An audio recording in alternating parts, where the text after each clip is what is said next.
Good afternoon. Welcome to Africa Today. I am Jessica Magaji Joseph. First, the headlines. Nigeria at 64, we must reform or collapse, says Tinubu. Burkina Faso minister calls out foreign powers. Sudan's military denies targeting UAE diplomatic post in Khartoum. And on sport, Chelsea plots £40 million Osimhen swoop. Now the news in detail.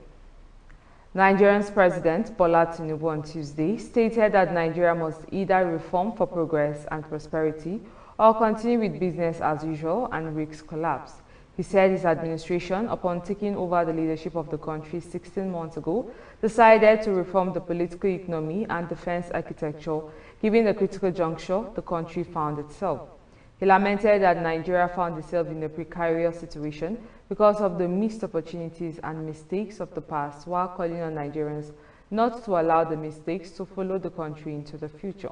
However, President Bola Tinubu has announced a 30-day confab for Nigerian youth to discuss challenges confronting them. This was part of the text of the national broadcast by the President on the occasion of the 64th independence anniversary of the Federal Republic of Nigeria, delivered on Tuesday morning. A nationwide protest scheduled for today has commenced in the Federal Capital Territory. The October 1st protest tagged hashtag Fearless in October is a continuation of the hashtag End Bad Governance protest held between August 1st and 10 in response to the economic hardship experienced by many Nigerians.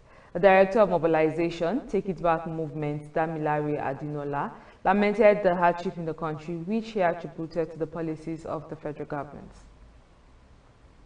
The Defense Headquarters on Monday said troops had been placed on alert to support the police during the nationwide protest scheduled for Tuesday. This was as senior lawyers and civil society organizations cautioned against military deployment during the rally, noting that it could aggravate the situation and trigger violence.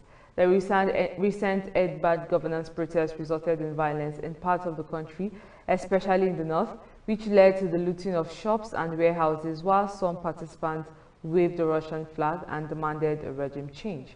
In response, the authorities apprehended no fewer than 30 protesters with Russian flags in Kano and other states.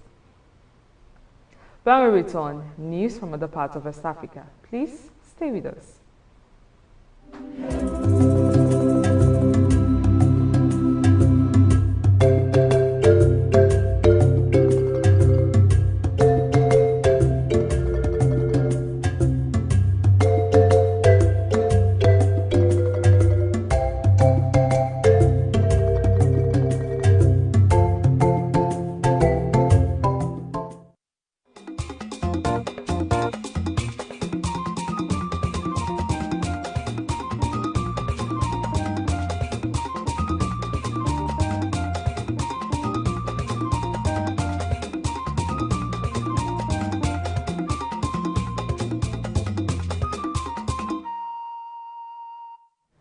Welcome back.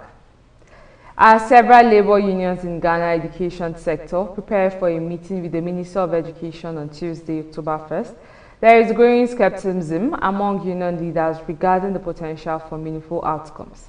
The unions, including the Teachers and Educational Workers Union, the Ghana Association of University Administrators, the Colleges of Education Teachers Association of Ghana, and the Senior Staff Association of Universities of Ghana, are currently on strike over a range of demands which have significantly disrupted the academic calendar in many schools across the country. The Fair Wages and Salaries Commission has pledged to address the grievances raised by the unions. However, labor experts are urging Ghana government to take swift action to meet the union's demand, emphasizing the ongoing strike is having a detrimental effect on the education system. Burkina Faso's Minister of Foreign Affairs addressed Monday the UN General Assembly high-level debate in New York. As his country still fights a terrorist group in the northeast, he said nearly 70% of the territory was now under control from 40% in 2022. Foreign Minister Touré also called out what he termed as propaganda against Burkinabe Defense Forces. He highlighted the professionalism and the stellar conduct of the country's defense and security forces that is demonstrated through their participation in peacekeeping operations, and recognized it time and time again at this very podium the ongoing training and examination of defense forces and volunteers in international humanitarian law guarantee that professional conduct is unimputable in respecting human rights. We move to other parts of Africa after this break. Please stay with us.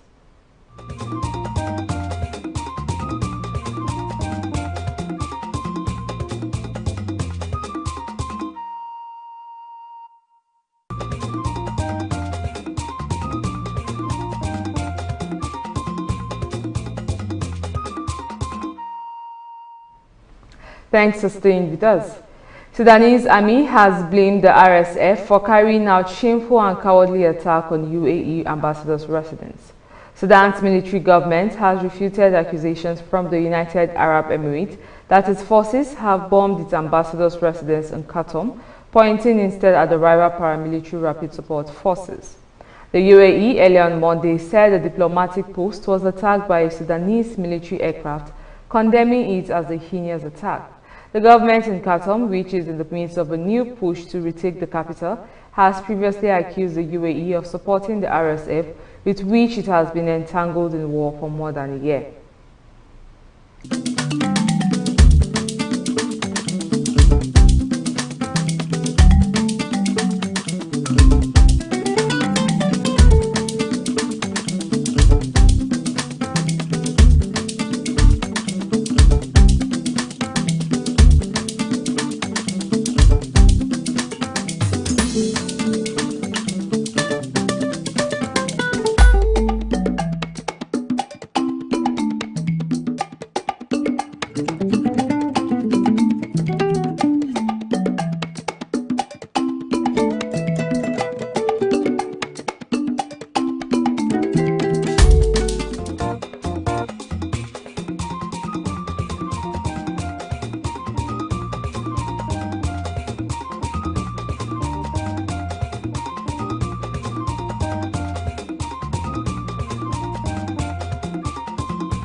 Welcome back. And on business news, the World Bank has pledged to support the federal government in turning Nigerian forests to economic hubs. Malam Balarabe Lawa, Minister of Environment, disclosed this on Monday in Abuja when he hosted the World Bank team. The team was led by India Medio, World Bank Country Director for Nigeria, and Chakib Jenan, Regional Director for West and Central African on Akwesa Project. The minister said the issue of insecurity around the forest can be curbed by making the forest economic hubs where activities and infrastructures will take place to forestall the activities of bandits. The minister said that the support from the World Bank would enable the federal government to sustain and expand the forest. According to him, all hands are on deck to address the issue of forests. Libya's Eastern Parliament on Monday agreed to appoint Naji Mohamed Issa as the new central bank governor after the former governor Council in the capital Tripoli was fired last month by the Presidential Council in the capital Tripoli. Parliament spokesperson Abdullah Behi said Monday that all 108 lawmakers voted in favor of appointing Balkasim, who previously was the central bank's director of banking and monetary control. The parliament also appointed Mario Mukhtar Rahil as his deputy. Balkasim and Barasi are expected to form a new board of directors for the central bank within 10 days. The decision came as part of a UN-facilitated agreement between the parliament and the High Council of State to appoint new leadership for the country's central bank. Still to come, sport news. Please stay with us. This is Hillstv. Quality broadcasting is what we'll bring to you. Now we be this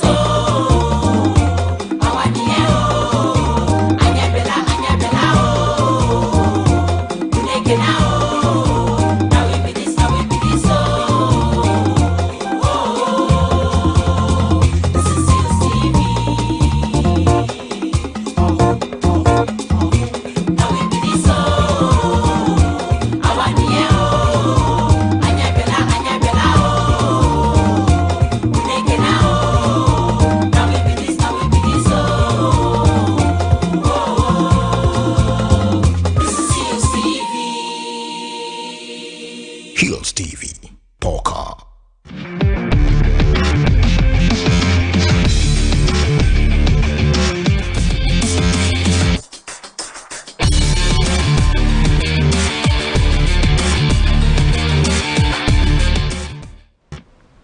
Thanks for staying with us.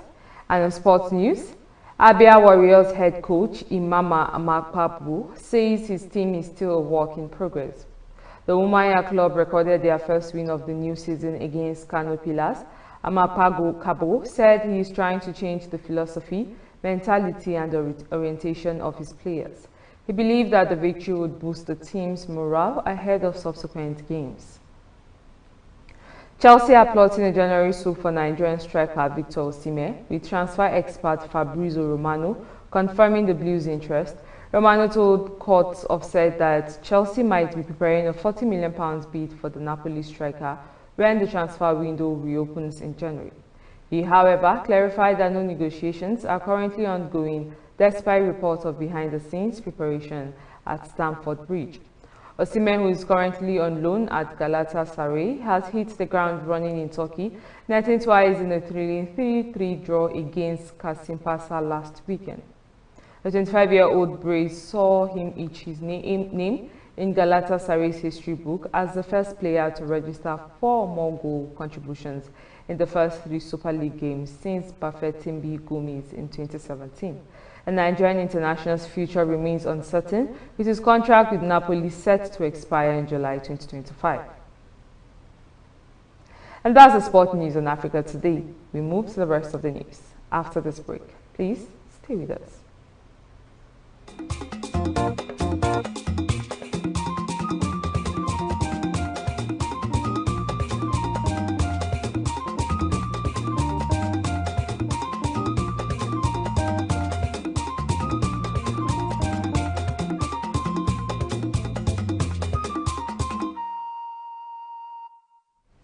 Welcome back. And now to the rest of the news. As Nigeria celebrates its 64th independence anniversary, Senate leader Opeyemi Bamidele has called on national leaders to urgently address the critical challenges undermining the country's unity, prosperity and stability. In a statement issued by his Directorate of Media on Tuesday to commemorate the anniversary, Bamidele emphasized the need for unity in confronting the socio-economic and political issues affecting the nation. Bamidele highlighted that despite Nigeria's 64 years of independence and 110 years of existence as a unified entity, the countries continue to face significant challenges. He urged leaders to focus on what unites the nation rather than divisions along ethnic, political, and religious lines. He called on leaders across political, religious, and cultural sectors to collaborate and find solutions to the problems threatening national harmony and collective prosperity. And that's Africa Today. But before we go, here are the headlines again. We told you that Nigeria is 64, we must reform or collapse, says Tinubu. Burkina Faso minister calls out foreign powers.